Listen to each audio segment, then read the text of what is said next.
Hey there, folks. Welcome back to Let's Play WWE 2K15 2K Showcase mode. I'm the Mysterious JG. WrestleMania 31, aka WrestleMania Play Button, is in the books. So the whole idea of doing a WrestleMania preview or hype build or whatever is shattered. Just so you guys know, I had recorded the beginning of the Triple H Shawn Michaels Good Friends, Bitter Enemies 2K Showcase. I got about halfway through it, ran out of time, hadn't made any of it public. WrestleMania happened, and I was out of town on a business trip, and during the course of all this, the new 2K Showcase came out. The new DLC one that I had already paid for because I got the season pass. And I decided, fuck a bunch of Triple H versus Shawn Michaels. I'll come back and finish that later. I wanted to jump right into the new 2K Showcase mode. So, Triple H versus Shawn Michaels, you'll see that on my channel eventually. And just so you're aware, when you get there, it's going to be old JG. It won't be new, it won't be live. It's some stuff I recorded before WrestleMania. And so I'll be talking about it as though WrestleMania hadn't happened. And it's just going to be slightly out of sequence. So, just that if you seems to be any oddities, I'm talking about things as though they haven't happened yet when they should have already happened. I'm not reflecting any knowledge of what happens in the 2K Showcase mode I'm about to start, whatever. You'll know why. I was out of sequence. So please bear with old JG. Be patient with old JG. Old JG's old JG. Sometimes he says stuff that sounds kind of racist or sexist. I mean, He's just not that used to the idea of modern women in the workplace, and sometimes he uses words for people that are kind of offensive. He doesn't know any better. He's old JG. He's out of touch. His heart's in the right place, even if he doesn't trust the Japanese or he thinks that, minorities are ruining our country. You gotta be patient with old JG. You don't pick your ancestors, right? Anyway, that goofiness. Now people are gonna go back and listen to the first video of HBK versus Triple H and start listening to me to say a bunch of crazy Archie Bunker stuff. But no, I don't think I did. But what I am gonna do now is get rolling on the new 2K Showcase mode. Now there were some problems. See if everything is all cleared. Okay, it's all cleared. Yeah, I got like an error message the other day using my PlayStation 4 about it not being able to detect or upload saved data, so I was a little worried, but whatever that is, it's cleared up. Best Friends, Bitter Enemies is already cleared, of course. I just haven't cleared it for you guys on screen. So like I said, I've already recorded some of that. I'll go back and record the rest of it later.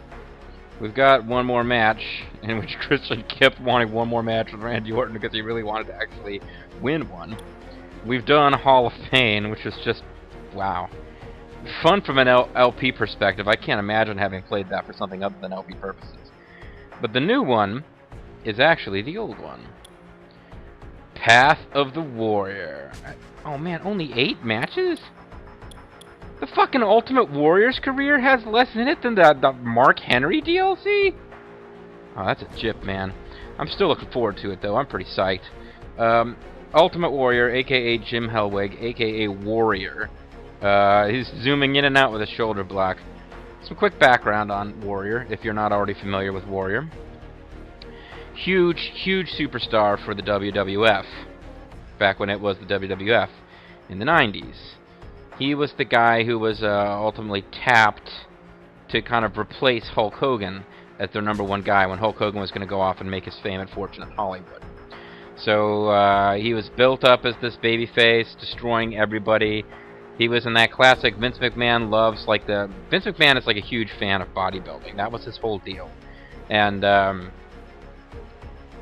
in his heart of hearts, I mean, he'll market somebody like Shawn Michaels or Bret Hart or even Daniel Bryan, but in his heart of hearts, he wants guys who look like Hogan, Warrior, John Cena. That's just his thing, and he's entitled to his opinion on his favorite, wrestling archetype, same as anyone else's. So Warrior comes along, and he's like totally cut, totally jacked looking. Rumors have abounded for many years that he was on steroids, of course, and I'm not going to comment one way or the other on that. He bounces around in, I think he was in like UWF and places like that. He was the Dingo Warrior for a while. he and Sting were part of like something called like Power Team America or whatever. When Sting was like they were Blade and I forget what the other one was called. And like everyone was like, wow, this Sting guy's got a real future, but this Warrior guy, this Jim Hellwood guy, he has like a bad attitude, he's sloppy, but he just looks like a freaking monster. He's gonna rip your head off, and there's no getting around that. He comes to WWF, he's a good guy for his entire run, he becomes phenomenally popular. The haters say it's because he has great theme music and a great look, and that's all. The people who are Warrior fans say that he has like an innate charisma that people dug. Either way, he gets a reputation for being not that cooperative. He refuses he doesn't like losing matches ever, and the whole thing is, you know, predetermined, so you got to be willing to lose sometimes. He gets the big win over Hulk Hogan. Oh, and I'm giving away stuff that actually happens in the story, but I guess we can talk about it as we go along. But the main thing about Ultimate Warrior that you need to know is that he was completely incomprehensible. He just shouted like an insane freak. And a lot of the stereotypes about pro wrestlers, shrieking, insane, nonsensical promos, a lot of it comes from Warrior. I'm particularly looking forward to Path of the Warrior because this DLC, even though it only has 8 matches, it's going to force the game to bring in a lot of new characters. Because, of course, Warrior was wrestling in the 90s, so he was wrestling a bunch of bad guys from the 90s. Who wouldn't otherwise be in this game. Last thing to note is that probably the main reason Warrior gets his own 2K Showcase mode, of course, when he left the company, he left on very bad terms. He was, as I would say if I were drunk and talking about Abe Lincoln, persona non grata for a very long time. He went to WCW. He was involved in some awful stuff in WCW, which sadly I don't think Path of the Warrior will show us that. I guess it's possible the last match of Path of the Warrior mode is him versus Hulk Hogan in WCW, but he lost that match, so they probably won't touch on his WCW career at all. It featured at least one insanely awesome moment where Hulk Hogan and Eric Bischoff are like in a men's room together. in the locker room area or something. Nothing creepy going on. It's just that when Hulk Hogan, like, you know, puts his hands around the sink and stares into the mirror and is trying to recover his wits after a terrifying encounter with the specter of the Warrior returning from his past to haunt him, and then this image of Warrior appears in the mirror through magical special effects, and Hogan's like, "Do you see that? Do you see Warrior?" And Bischoff's like, "What are you talking about? I don't see him." And Hogan's like, "Warrior!" Because Hogan can see the Warrior in the mirror, but Bischoff can't, because Warrior's like putting the image of Warrior in Hogan's mind. But then on commentary, Tenay Heenan and the Professor Mike Tenay all talk about Hogan seeing the Warrior and how the Warrior appeared in there, which means that ultimately it's not that Warrior used his like mystical powers to force Hulk Hogan to see Warrior in the mirror and like manipulate Hulk Hogan's perceptions. He made it so that Bischoff couldn't see him and everyone else could see Warrior in the mirror. It was a thing that later on WWE would use when Undertaker appeared in the mirror to Randy Orton, and that was also awesome. Randy Orton had some really fun moments where the Undertaker used dark powers to torment him. But anyway, yeah, so Warrior came back at WCW. He formed the One Warrior Nation, which was him and Booty Man, except the Booty Man was actually the disciple, and that's not even worth explaining. But no, he didn't really get to do very much. Basically, he came back, he got a big payday, because Hogan wanted to beat Warrior on pay-per-view. And a lot of people have said over the years that if Yokozuna, not his real name, but the Samoan wrestler, whose name I don't remember, who played the Yokozuna character, had he lived longer, Hogan would have, like, talked Bischoff into giving Yokozuna a big payday just to come back and lose to Hogan, because Hogan used his influence in WCW to basically bring back all the guys who ever beat him in WWF so that Hogan could beat them. And Warrior was one of the few guys who had a win over Hogan that Hogan had never avenged until WCW. I'm just blathering on. I guess what I was trying to get to is, you know, Warrior was a huge star in WWF, left on bad terms, kind of disappeared, came back in WCW as just to lose to Hogan and then disappear again. He got to look really strong in all of his appearances except that he lost to Hogan. And then he disappeared again. He had a reputation for being like impossible to work with, but just like a little over a year ago, going into WrestleMania 30 and the whole Hall of Fame thing that they always do, Warrior apparently kind of turned things around. He'd, since leaving wrestling, he had he had started a family. He'd started doing like public speaking stuff. He had some pretty extreme political views, apparently, upset some people.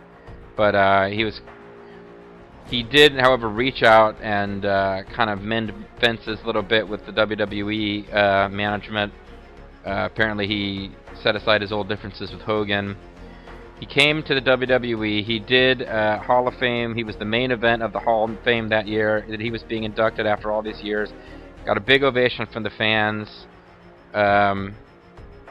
Other than saying some things about the DVD WWE had put out about him, which is a complete hatchet job. Whether it was accurate or not, they just did nothing but slam Warrior and attack him in their DVD. But Warrior came back, made a Hall of Fame speech. Everything seemed to be hunky-dory. Came out on Raw the night after WrestleMania and got a huge pop for that. And then he died. Like, within a week of being inducted to the Hall of Fame, he just died. Natural causes, something with his heart. From what I recall, there was nothing going on with drug OD or any of the like dark things that you always speculate when you hear about a wrestler dying young. He just kind of passed away out of the blue, and WWE, whether it was for their own good PR, for their own benefit or not, or if it was completely sincere, they went into this like Warrior tribute mode where they just talked about how great Warrior was and everything he represented. They now have the Warrior Award is given every year to somebody who is inspiring, and the first Warrior Award recipient was this, Make-A-Wish kid who died of cancer very recently, but as his Make-A-Wish had met some WWE superstars and apparently was really inspiring them. It's all very positive and good, and this is kind of one more piece of that. Like, suddenly, out of the blue, Warrior, who had been like on the WWE shit list for forever, is one of their most esteemed late stars. And I think it's great, not only because there are real people involved and it's nice that they all made up, but I think it's great because now I get to play a DLC where I get to play as one of my guilty pleasure favorite wrestlers from when I was a kid, the Ultimate Warrior, who's just an awful worker but so hilarious on the mic. And also, as you can see, he's given a shoulder block to the Honky Tonk Man. And what were the odds the Honky Tonk Man was going to show up in a, WWE 2K game without the Warrior? We're going to see the Honky Tonk Man as a part of this, folks. And I, for one, am excited. So, I've already spent way too much time talking. Let's get to the action.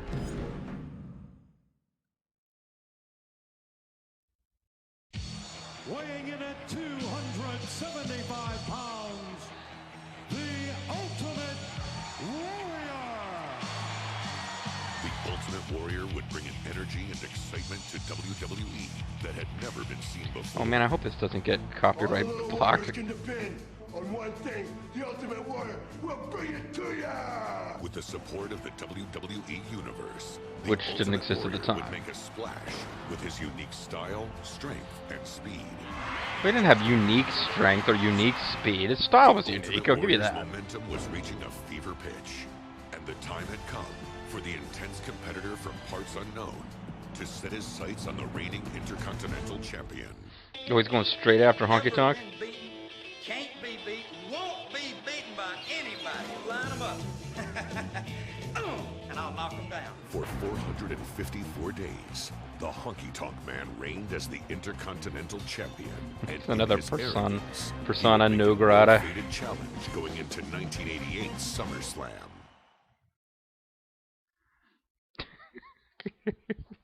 Right out of the gate, folks, taking on the Honky Tonk Man.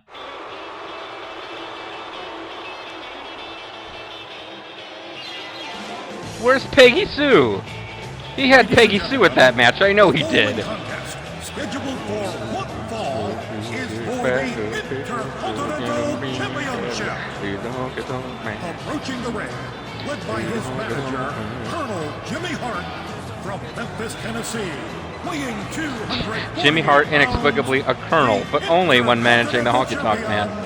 The Honky Tonk Man. I've never seen Jimmy Hart that unanimated. That's a generic manager movement that he's got going. This is one of those huge mark-out moments, though, coming up. Honky Tonk Man was defending it, nobody knew against whom, and then when... Is there anyone in WWE as cocky? Oh, man, look at this. Cocky and arrogant as the Honky Tonk Man. The Honky Tonk Man couldn't beat anybody without cheating. He was a total chicken shit, but... I mean, he couldn't beat Howard Finkel without outside interference to help him. Puts you in a challenge, says he doesn't care who comes out. Here comes the music, folks. I want to go. Now, you know what? After this video, I'm gonna go watch this match on WWE Network. The place came unglued. I'm not even pressing buttons.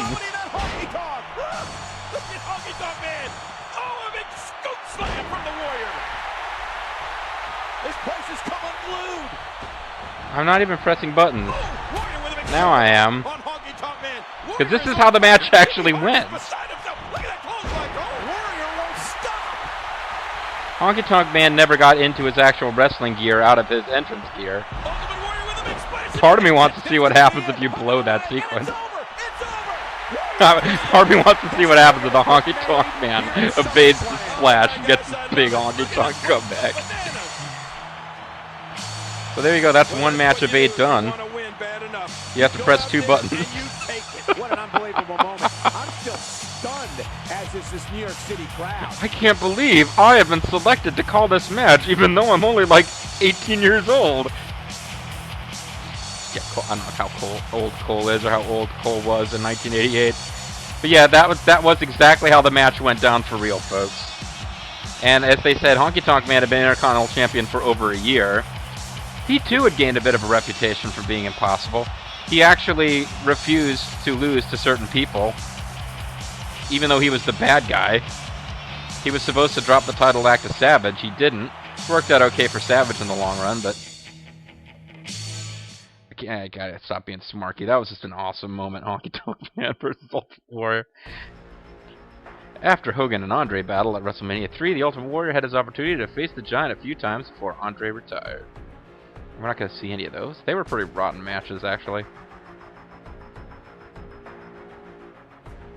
Maybe we will see one. These two would battle on one of the WWE premiere shows of the 80s, Saturday night's main event. They usually had these sort of indecisive wins, like Warrior to win by countout or something. He may have pinned Andre once. I think the match I remember, he like clotheslined Andre out of the ring and then won by countout, though.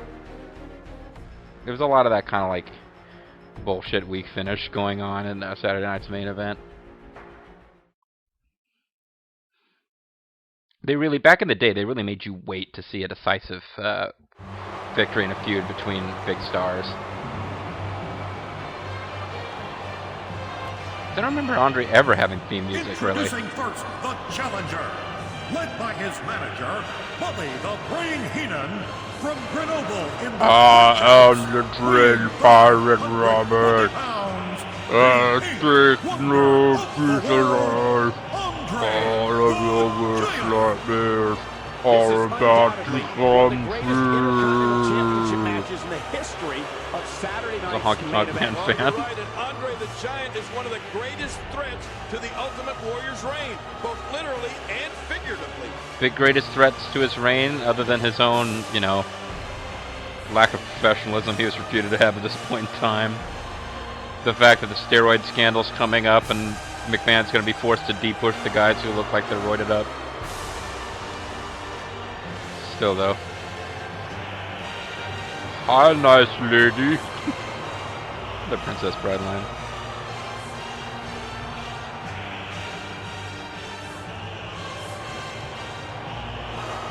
You know what?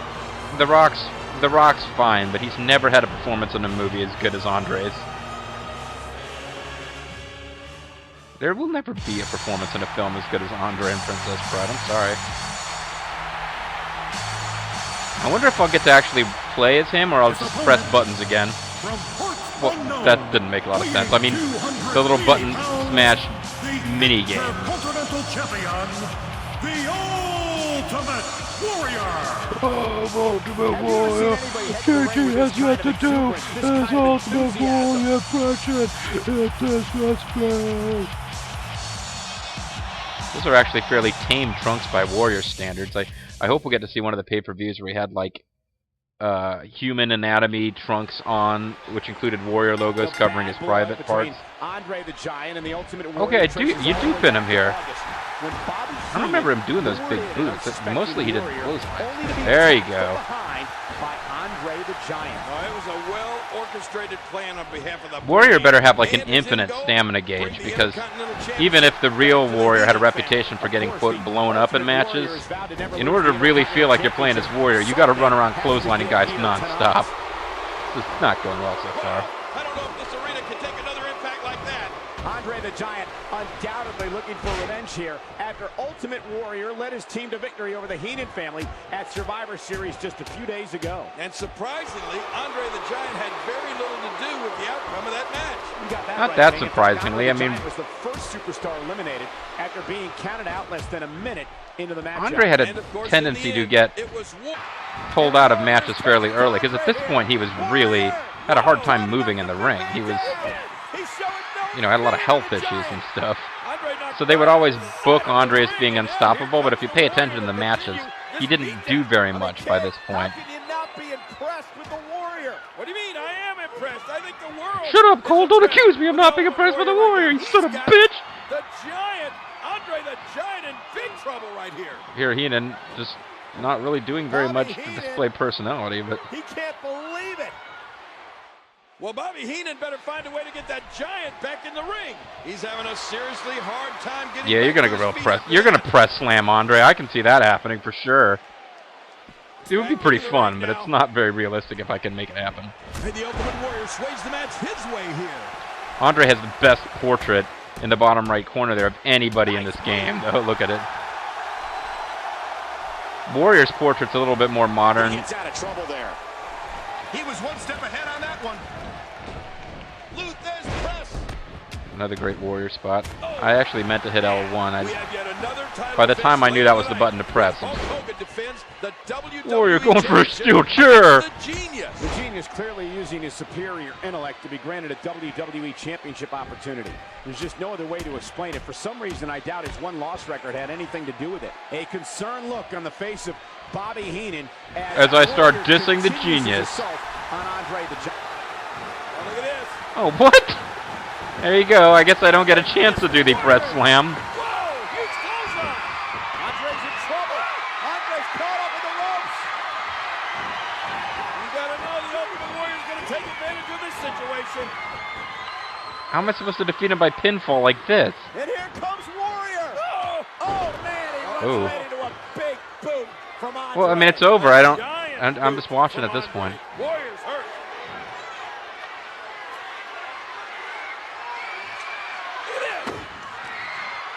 And Bobby Heenan, he tried a cheap shot there, but the Warrior caught him. Oh! That's it. This is what everyone's been waiting for. Bobby Heenan finally getting his at the end of the hands of the Ultimate Warrior. He just kind of bumps into Andre. It almost looks like winning the title was a secondary plan here. Yeah, that's pretty much your Saturday Night Live main event in a nutshell right there. Load the spaceship with the rocket fuel sign over there. He hasn't made that promo yet, guys. That was one of his more famous unintelligible promos. I hope we get to see some unintelligible Warrior promos as part of this. Although they'll probably get copyright blocked. With the Ultimate Warrior on a meteoric rise atop the WWE. And Big Set on fire. One challenge left to overcome for the Warrior from parts unknown. Ultimate Warrior. Me and my Hulkamaniacs put the championship on the line. I've consulted the Ultimate with the Hulkamania accent. No. I bring you the one and only Ultimate Challenge. Can you eat more hot dogs than me? WWE superstars of all time were about to clash in a once-in-a-lifetime showdown that would revolutionize. Much as I love the Mega Powers exploding, this is probably bigger than Mega Powers exploding. The Ultimate Challenge at Skydome. When I said that WrestleMania 6 was more intense than all 5 WrestleManias put together, I meant it, brothers. You are about to enter a world close to parts unknown. WrestleMania 6. Meaning what? What does that even mean? For the rest of our lives. Blurring out the WWF logos is lame. Or do you face that challenge? What's it gonna do when the largest arms in the world run wild on you? For the first time ever, the Intercontinental title and WWE title were on the line. It was As cartoon time for characters history put it to be as. written. The stage, WrestleMania. Oh man, I never 6, saw that before. That is the a setting, sweet piece of marketing. Hulkamania versus the power of the Warrior. Which would prevail and prove to be the strongest force in WWE? That's a Warrior mannerism I'm doing there. It's not just me. Man, I was hoping we'd get to see the rocket fuel promo. He does do this promo about putting a rocket fuel in the spaceship. I mean, you want to talk about a fucking sweet name for an arena. It's the Skydome. Is the main event of WrestleMania 6.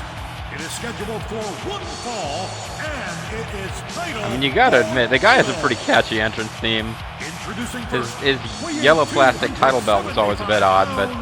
The Intercontinental Champion, the Ultimate... I mean, if you're watching this and you're not getting kind of pumped up, then probably not really all that into wrestling. Certainly, people look back and they talk about how great Puro is, and like, I want to see Daniel Bryan versus Sami Zayn, and that's all good. Freaking Ultimate Warrior was like tearing the ring apart with this freakish manic energy. That's good shit right there.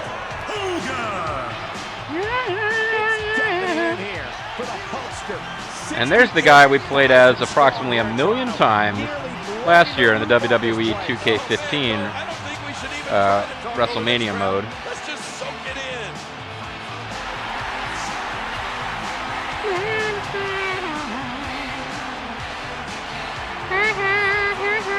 The only match I can think of now that's in 2K Showcase mode and the WWE 2K15 WrestleMania mode, because this match I did in fact play last year, and I pre-ordered the game just so I could get the freaking Ultimate Warrior DLC. I was big time wanting to play as the Ultimate Warrior. My favorite character to play as, in fact, in WWF WrestleFest. I loaded the spaceship with the rocket fuel. I don't know if I can do it justice, but look up Ultimate Warrior rocket ship promo. Meeting the immovable object. Hulk Hogan, the champion. Ultimate Warrior, the Intercontinental Champion.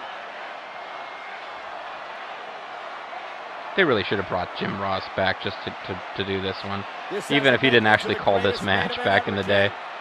He and Lawler were, in my mind, somehow more credible calling these classic matches. Even the ones they didn't actually call. Or will Hogan's reign continue? Man, fasten your seatbelt because I gotta say, man, they did a pretty good job with Hogan. Warrior too, but Hogan really just, it looks like you're looking at Hulk Hogan as a cartoon character, but he looks better than he did in Rock and Wrestling. Very confident Ultimate Warrior, a very confident Hulk Hogan. And this matchup's underway. Whoa. And Warrior striking. At some point, am I going to get a chance to pause and end the video? I'm sorry, folks. Well, Hogan, look at this. Hogan, but the plan is that we're going to do this next time. Hogan and Warrior locking on to start things off, and Hogan jumped back into the corner. Power display by Warrior. This is kind of like playing a Sega CD game, though. There's not that much time spent in this where I'm actually controlling anything. And now Hogan with the power. This is going to be a great match. Well, it'll be historic anyway. Here we go, King. Champion. And as I get kicked in the guts, because I couldn't remember how to pause, we are going to call it a video here. I do apologize, but it is the right time to split as far as the length of the video. When we come back, folks, we will have the Ultimate Challenge at Skydome. Hulkamania versus the Warriors. It's going to be good. It's going to be fun. I don't know if my commentary is really even adding or detracting. Pretty much just going to watch two huge freaks going at it. Sweet. Ultimate Warrior did do a promo where he talked about how he was going to take the airplane that was Hulkamania, and he had already instructed the two pilots who were going to make the sacrifice so that he could take the wheel, and he was going to like crash the Hulkamania airplane or something. I don't know, man. Look it up on the YouTubes. I might just take a little break and watch that promo myself before we get back to action in the next video. This is Mysterious JD. Thank you for watching, Warriors. I'll see you next time for more of the Ultimate Let's Play.